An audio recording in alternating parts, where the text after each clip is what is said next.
Hi hello everyone. इस video के अंदर हम देखेंगे टैक्स टैक्सेशन ऑफ गिफ्ट्स की गिफ्ट के ऊपर टैक्स किस तरीके से लगाया जाता है कि अगर आपको कोई गिफ्ट दिया जाता है तो उस गिफ्ट के ऊपर टैक्सेशन के क्या प्रोविजन है इनकम टैक्स एक्ट के अंदर, हम उसकी ट्रीटमेंट किस तरीके से करते हैं और वो कब टैक्सेबल होगा। गिफ्ट का मतलब क्या होता है? गिफ्ट का मतलब तो हम जानते ही हैं कि अगर कोई भी व्यक्ति को गिफ्ट रिसीव होता है, गिफ्ट का मतलब अगर कोई भी आपको पैसा रिसीव हो रहा है या फिर आपको कोई प्रॉपर्टी रिसीव हो रही है किसी भी तरीके की, मूवेबल या इमूवेबल, जिसके लिए आपको बदले में कोई कंसिडरेशन नहीं देना पड़ रहा, तो उसको हम क्या बोल देते हैं? गिफ्ट बोल देते हैं। तो taxability of gift receive by any person, that is gift का मतलब बताया क्या होता है कि अगर आपको कोई भी सम ऑफ मनी मिल रही है, मतलब आपने बदले में कुछ नहीं दिया, आपको ऐसे ही बैठे बैठे पैसे मिल रहे हैं, या कोई प्रॉपर्टी मिल रही है जिसके लिए आपने कुछ भी कंसिडरेशन नहीं दिया, या फिर आपको कोई प्रॉपर्टी मिल रही है जिसके लिए आपने कुछ कंसिडरेशन तो दिया लेकिन उतना नहीं दिया जितना उसके लिए देना होता है। जैसे कोई चीज़ की वैल्यू अगर 5 लाख रुपए थी, आपने उसके 5 लाख नहीं 2 लाख रुपए ही दिए, तो ये 3 लाख का जो आपको फायदा हुआ ये क्या है? गिफ्ट है। तो इन तीनों चीज़ों के ऊपर हम किस तरीके से टैक्सेशन करते हैं वो हमें यहाँ पे बताया गया है। तो पांच सिचुएशंस होती है जिनके अंदर हम टैक्स गिफ्ट को क्लासिफाई कर सकते हैं। कौन कौन से, जो हमें इसी से समझ आ गए।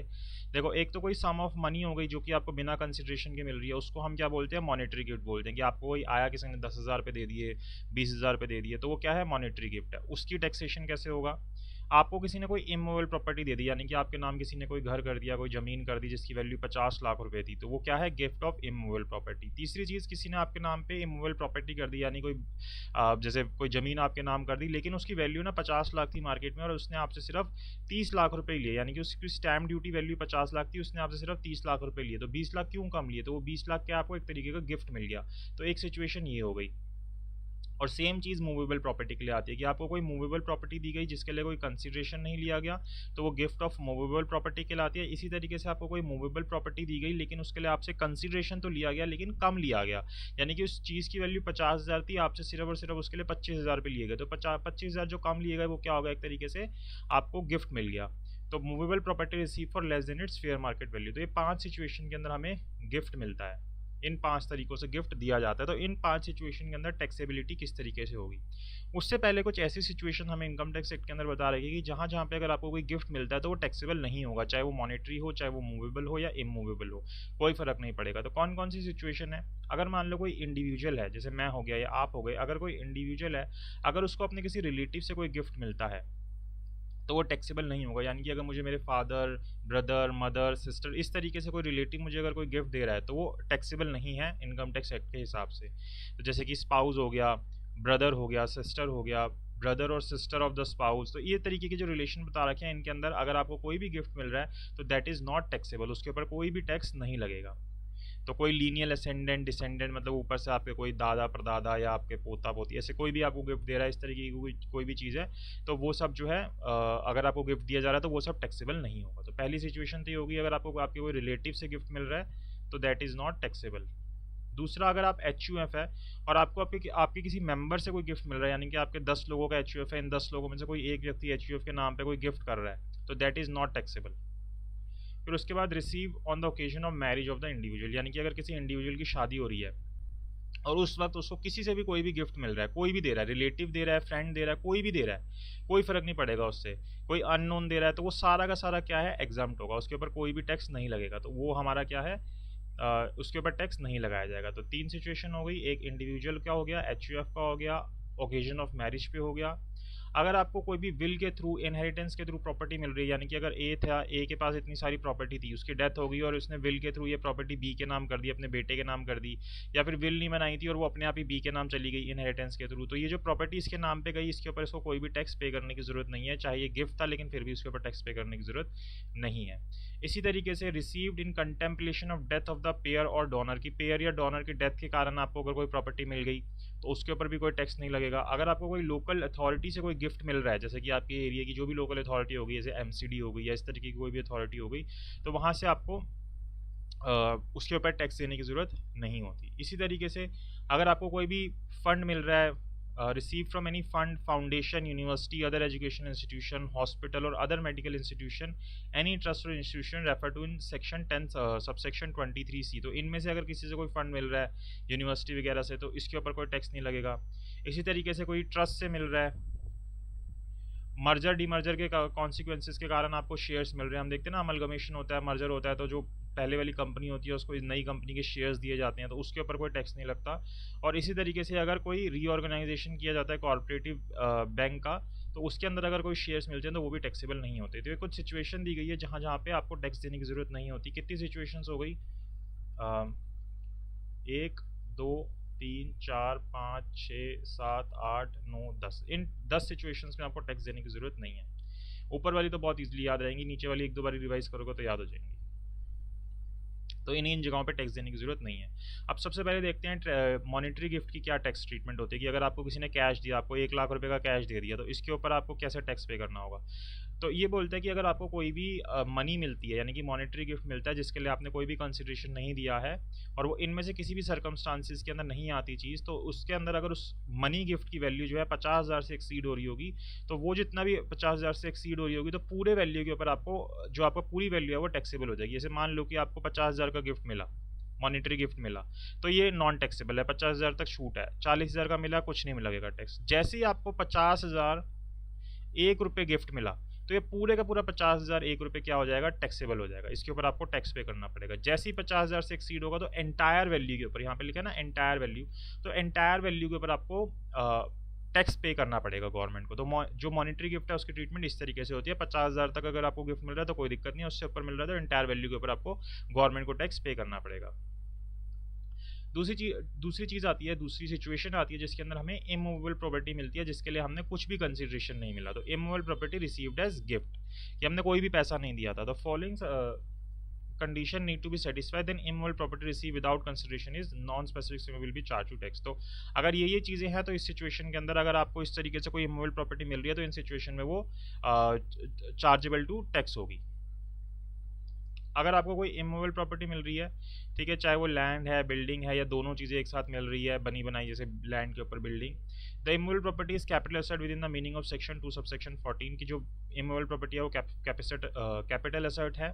The stamp duty of value of such immovable property receive without consideration exceed ₹50,000। यहाँ पे भी 50,000 रुपये की लिमिट लगा रखी है कि जो स्टैम्प ड्यूटी है, जो भी आपको इमूवेबल प्रॉपर्टी दी जा रही है, उसकी वैल्यू अगर 50,000 को एक्सीड कर रही है तो ही वो टैक्सेबल होगा। अगर वो कैपिटल एसेट में नहीं आ रहा, या फिर वो उसकी वैल्यू 50,000 से एक्सीड नहीं हो रही, या फिर वो लैंड एंड बिल्डिंग नहीं है, तो उस सिचुएशन में कोई भी टैक्स पे करने की जरूरत नहीं होगी। बट जनरली आप देखोगे तो ये तीनों ही सिचुएशन एक साथ पूरी हो जाती हैं, क्योंकि अभी कोई वैल्यू, कोई प्रॉपर्टी ऐसी नहीं है जिसकी स्टैम्प ड्यूटी 50,000 से कम की हो, तो मोस्टली सभी प्रॉपर्टी की होती है, कैपिटल एसेट में आती है, और लैंड एंड बिल्डिंग को इंक्लूड करते हैं इसके अंदर हम।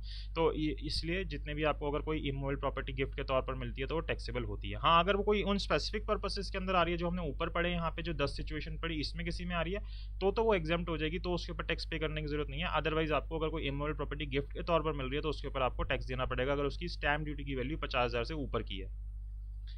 तो ये दूसरी सिचुएशन होगी।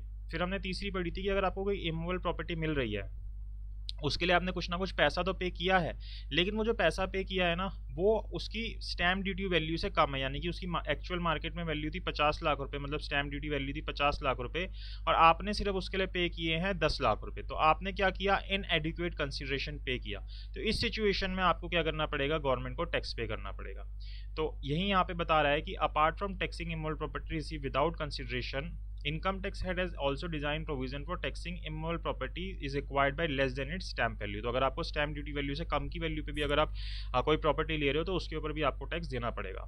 तो किस सिचुएशन में देना पड़ेगा वो यहाँ पे इसने बताया। तो जो ऊपर सिचुएशन पड़ी थी वो तो सारी आपको पूरी करनी ही पड़ेंगी। कौन कौन सी की? अगर आपको कोई इमूवेबल प्रॉपर्टी मिल रही है और वो इमूवेबल प्रॉपर्टी क्या है? कैपिटल एसेट है, ठीक है, एंड देन वो प्रॉपर्टी जो आपने कंसिडरेशन के लिए लिया है, लेकिन वो जो कंसिडरेशन है ना वो स्टैम्प ड्यूटी से कितना कम है?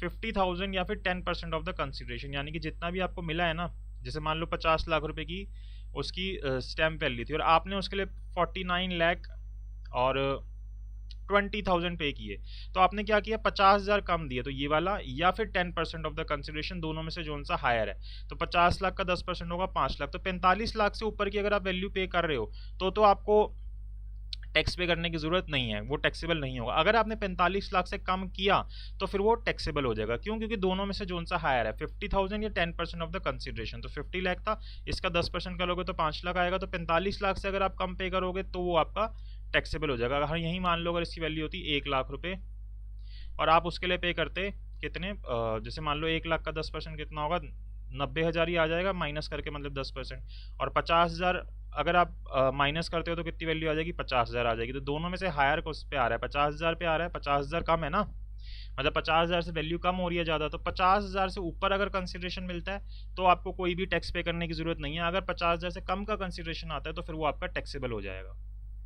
तो ये इसने टैक्सेबिलिटी बताई है कि अगर आप इनएडुकेट कंसिडरेशन पे करते हैं तो। फिर उसके बाद आता है अगर कोई मूवेबल प्रॉपर्टी आपको गिफ्ट के तौर पर मिलती है तो उस सिचुएशन में कैसे टैक्सेबिलिटी होगी। तो हाँ, अगर ये कंडीशन सेटिस्फाई होती है तो फिर आपको उसके ऊपर टैक्स पे करना पड़ता है। क्या, prescribe movable properties receive without consideration, कि आपको कोई जो मूवेबल प्रॉपर्टी है वो कैसे मिली है, बिना कंसिडरेशन के मिली है। The aggregate fair market value of such property receive by the tax payer during the year exceed ₹50,000। वही बात यहाँ पे भी आ गई कि उसकी फेयर मार्केट वैल्यू जो है, एग्रीगेट फेयर मार्केट वैल्यू वो 50,000 को एक्सीड कर रही है। यहाँ पे स्टैम्प ड्यूटी वाली वैल्यू ले रहे थे, यहाँ पे फेयर मार्केट वैल्यू ले रहे हैं। अगर ये दोनों चीज़ें होती हैं और आपको इस तरीके से कोई गिफ्ट मिलता है तो वो टैक्सेबल हो जाता है।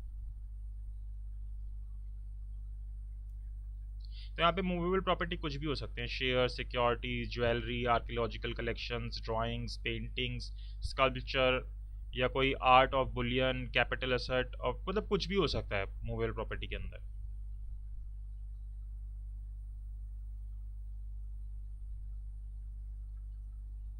इसने बोला कि अगर इस डेफिनेशन के अंदर आपकी जो मूवेबल प्रॉपर्टी की डेफिनेशन है इसके अंदर अगर कोई असेट्स नहीं आ रहे और वो आपको गिफ्ट के तौर पर मिल रहे हैं तो फिर वो टैक्सेबल नहीं होंगे, क्योंकि वो मूवेबल प्रॉपर्टी ही नहीं कहलाएंगे। तो ये हमारा मूवेबल प्रॉपर्टी का हो गया, और यही इनएडिक्वेट कंसिडरेशन हो जाएगा मूवेबल प्रॉपर्टी के अंदर। तो जैसे अभी हमने ऊपर देखा था वैसे ही यहाँ पे होगा। अपार्ट फ्रॉम टैक्सिंग ये प्रोविजन डाला हुआ है, अगर ये सेटिस्फेक्शन वही सेम कंडीशन सेटिस्फाई हो जाती हैं तो फिर ये भी आपकी टैक्सेबल हो जाएगा कि आपकी मूवेबल प्रॉपर्टी है, और जो आपको कंसिडरेशन दिया गया है उसकी वैल्यू जो है फेयर मार्केट वैल्यू से 50,000 एक्सीड हो रही है। यानी कि अगर किसी की फेयर मार्केट वैल्यू थी 2 लाख रुपए और आपने उसके लिए कंसिडरेशन दिया 1,80,000 रुपये, तो कुछ भी टैक्स नहीं लगेगा। अगर आपने उसके लिए कंसिडरेशन दिया 1,40,000 रुपये तो फिर आपका जो है ये टैक्सेबल हो जाएगा, ये आपका गिफ्ट मान लिया जाएगा 60,000 का। क्यों? क्योंकि वहाँ पे कंसिडरेशन जो है फेयर मार्केट वैल्यू से 50,000 से कम हो गया। तो 50,000 से जैसी कम होगा फिर आपका जितने वैल्यू थी वो सारी आपकी गिफ्ट के तौर पर मान ली जाएगी।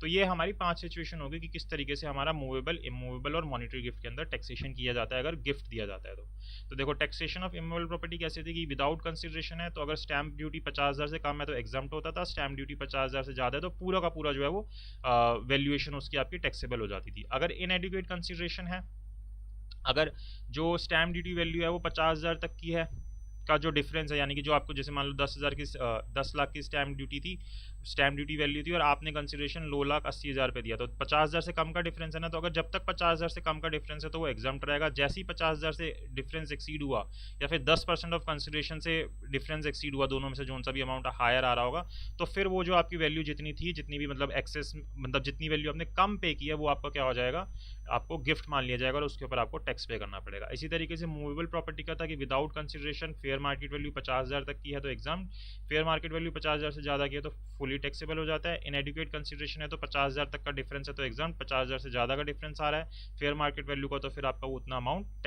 टैक्सेबल मान लिया जाता है गिफ्ट के तौर पर। तो ये हमारी तीनों सिचुएशन होगी, मॉनिटरी गिफ्ट की, मूवेबल प्रॉपर्टी की और इमूवेबल प्रॉपर्टी की, किस तरीके से हम टैक्सेशन करते हैं इनकम टैक्स एक्ट के अंदर अगर आपको कोई प्रॉपर्टी जो है गिफ्ट के तौर पर दी जाती है। तो आई होप आपको ये कंसेप्ट समझ आया। अगर आपको अच्छी लगी वीडियो तो प्लीज़ लाइक कीजिएगा, शेयर कीजिएगा एंड चैनल को सब्सक्राइब जरूर कीजिएगा। और अगर आप क्लास लेना चाहते हैं तो ये जो आपकी स्क्रीन के ऊपर नीचे नंबर आ रहा है उसके ऊपर आप कॉन्टैक्ट कर सकते हैं और अपनी क्लासेस को स्टार्ट कर सकते हैं। Thank you so much for watching this video.